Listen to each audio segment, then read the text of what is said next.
सरकार लगाएगी coaching centre पर लगाम, नहीं कर पाएंगे सिलेक्शन के झूठे दावे। नमस्कार, मैं दिव्या, स्वागत है आपका आज के इस वीडियो में। कोचिंग सेंटर्स के पोस्टर या बैनर्स पर अक्सर ये विज्ञापन देखने को मिल ही जाता है कि 100% सिलेक्शन संबंधित कोचिंग में पढ़ने से हो जाएगी। हालांकि वास्तव में ऐसा होता नहीं है। कोचिंग सेंटर्स के झूठे दावे से प्रभावित होकर बच्चे अपनी आंखों में भविष्य में डॉक्टर, इंजीनियर, डीएम आदि बनने के कई सपने लिए गांव या कस्बों से शहर आ जाते हैं और इनकी बिछाई जाल का शिकार बनते हैं। बच्चों को लगातार पढ़ाई करने के बाद भी सफलता हासिल नहीं हो पाती है और वे हताश हो जाते हैं। असफलता और लाखों रुपए के खर्च होने का सदमा वे बर्दाश्त नहीं कर पाते हैं और इसी वजह से वे कोई गलत कदम उठा लेते हैं। ऐसे ही कोचिंग सेंटर्स के झूठे दावे और विज्ञापन पर नकेल कसने के लिए केंद्र सरकार ने कुछ गाइडलाइंस जारी किए हैं। केंद्र सरकार के इस गाइडलाइन में ये साफ तौर से जाहिर हो रहा है कि 100% सिलेक्शन या 100% नौकरी की गारंटी देने जैसे झूठे दावे विज्ञापन पर अब रोक लगाई जाएगी। इस बात की जानकारी उपभोक्ता मंत्रालय के सचिव निधि खरे ने मीडिया से बातचीत के दौरान दी है।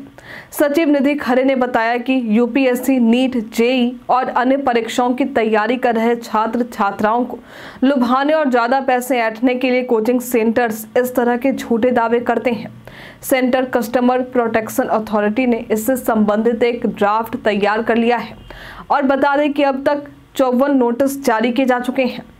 साथ ही 54.60 लाख रुपए का जुर्माना भी लगाया है। उपभोक्ता मंत्रालय के सचिव निधि खरे ने कहा कि सरकार इन कोचिंग सेंटर्स के खिलाफ नहीं है।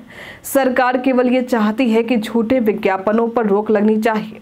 यदि जारी हुए निर्देशों के बाद भी कोई कोचिंग सेंटर गलत विज्ञापन बनाते हैं तो उन पर 10 लाख रुपयों से लेकर 50 लाख रुपयों तक का जुर्माना लगाया जाएगा।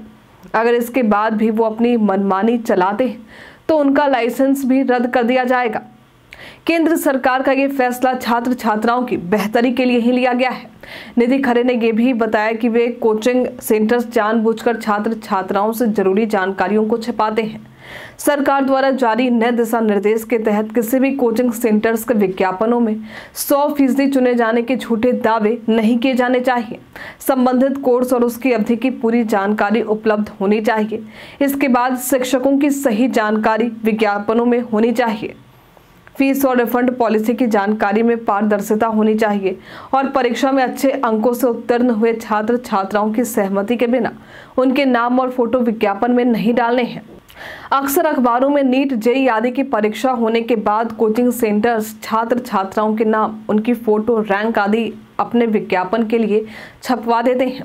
इससे उनके कोचिंग सेंटर का प्रचार प्रसार अच्छे से हो जाता है और अगले बैच के लिए बच्चे विज्ञापनों से प्रभावित होकर उसमें नामांकन करवा लेते हैं। लेकिन अब से किसी भी कोचिंग सेंटर को इस तरह के विज्ञापन बनाने से पहले बच्चों से लिखित रूप से उनकी सहमति लेनी होगी। ऐसा इसलिए क्योंकि निधि खरे ने बताया कि एक कोचिंग सेंटर ने अपने विज्ञापन में लिखा था कि यूपीएससी की परीक्षा में वर्ष 2022-23 में 300 से ज़्यादा बच्चों का चयन हुआ था। उसमें से 4 लोग टॉपर थे और 16 बच्चों की तस्वीरें भी विज्ञापन में छापी गई। इसमें जब उपभोक्ता मंत्रालय द्वारा जांच की गई तो ये सामने आया कि इन बच्चों द्वारा चुने गए कोर्स के बारे में जानबूझकर कोचिंग सेंटर ने जानकारी छिपाई थी। सिर्फ इतना ही नहीं, इनमें से 3 से अधिक बच्चों ने तो ये भी दावा किया कि वे कोचिंग सेंटर में केवल मॉक इंटरव्यू देने गए थे। आज के लिए फिलहाल इतना ही। सरकार का ये निर्णय आपको कैसा लगा हमें कमेंट में लिखकर जरूर बताएं। हमारे साथ बने रहने के लिए आपका धन्यवाद।